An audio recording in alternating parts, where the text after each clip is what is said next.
The Bengal tiger is mainly seen in India, Bangladesh, Nepal, and Bhutan. Tropical rainforests, wetlands, and grasslands in these regions are their main habitats.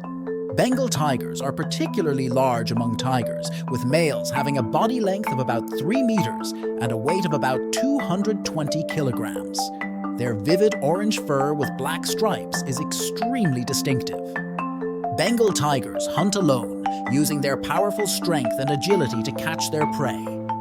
Bengal tigers have a large territory and a strong territorial sense to protect it. The most striking feature of the Bengal tiger is its unique stripe pattern. This stripe pattern varies from individual to individual and helps to identify tigers individually.